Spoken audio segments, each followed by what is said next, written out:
Hey Vsauce, Michael here, coming to you from my hotel room in London with a little camera that I taped to a bunch of furniture I stacked up. Which is better than nothing, and as you can tell from the title of this video, it's also what we're going to discuss. Nothing. Can there ever be nothing? I mean, we're surrounded by matter all the time. Even this glass is not empty. I know you might think there's nothing in it, but it's full of air, and air is packed. 1 cubic centimeter of air contains almost 30 quintillion molecules. But if I remove the air from this glass, I can create what is known as a vacuum, an awesome word that uses a double U, but not a W. The challenge, however, is removing all of the air.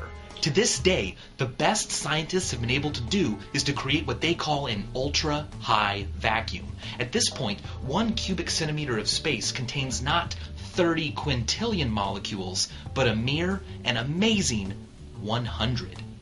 To put that in perspective, a vacuum cleaner like you use at home hardly changes the thinness of the air at all. In fact, if you use a vacuum cleaner at sea level, the vacuum created inside the operational part of the machine only has the thinness of air found in Denver, Colorado.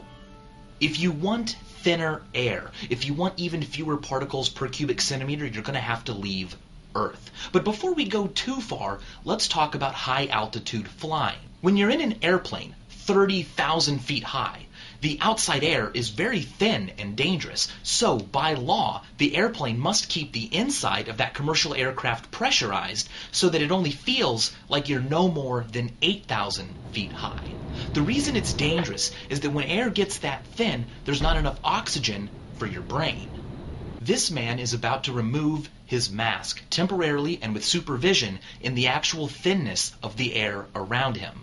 Within less than a minute, he suffers from hypoxia, a lack of oxygen. And even though he appears to be awake and alert, when told to put his mask back on, or else he will die, he does nothing. Put up the switches, or you will die. Put up the switches.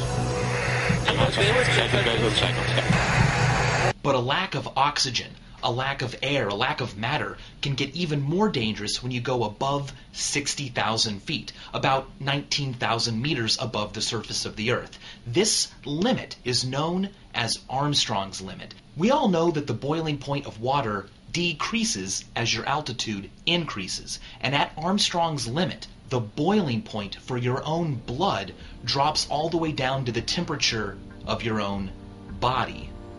If you reach that altitude without wearing a special suit, bubbles will form inside your blood, and your body will inflate to twice its normal size. But because your internal organs and your skin are flexible, you won't explode. So let's talk about outgassing. Outgassing is why it's so difficult for us to reach an ultra-high vacuum. If you remove so much air from this glass that there's fewer than 100 particles per cubic centimeter, the glass itself, or whatever material your chamber is made out of, will start to lose its own trapped gases. But materials don't need to be inside partial vacuums to outgas. It happens all the time, and is especially noticeable in confined spaces. For instance, a car. All of the adhesives and chemicals used to make that car will outgas and collect inside, creating what we know as the new car smell. Alright, time to leave Earth for good. Let's go into the space between planets. Now remember that in a laboratory, the best vacuum we've been able to create is about 100 particles per cubic centimeter. Well, between the planets and our solar system, there is space that only contains 10 particles per cubic centimeter.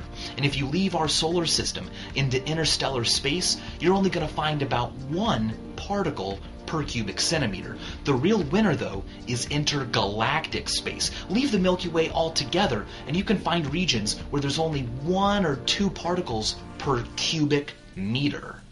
Okay, that's cool and all, but would it be possible to find a region of space where there is absolutely and literally nothing, no matter at all? Well, according to quantum mechanics, no. First of all, you've got gravitational and electromagnetic fields that extend forever, because the particles that cause those fields to happen have no mass whatsoever. And this is what's really mind-blowing. There's a thing known as virtual particles that's happening all the time, even around us right now where there's no vacuum. These virtual particles come into existence and then disappear. And we believe they exist for a couple of reasons. One big reason is the fact that our universe continues to expand, even though that shouldn't necessarily happen. Where are we getting that extra force that pushes it, that causes it to keep expanding? Well, these particles that pop into existence and disappear may be the answer. Even crazier is an effect we've observed known as the Casimir force. If you put two pieces of metal nanometers apart inside a vacuum, they will be pushed together. One of the most popular theories for why this happens is that these virtual particles popping into space and then disappearing are actually reflecting off of the metal. But because the plates are so close together, particles with wavelengths longer than that gap don't get reflected. So there's more virtual particles pushing on the outside than the inside, and the metal plates contact. I know these concepts have gotten pretty crazy, but rest assured that really all it means is that whenever you feel down and feel like nothing matters, you're scientifically incorrect. Nothing matters. There can't be nothing. There's always matter. There's always something. And as always, thanks for watching.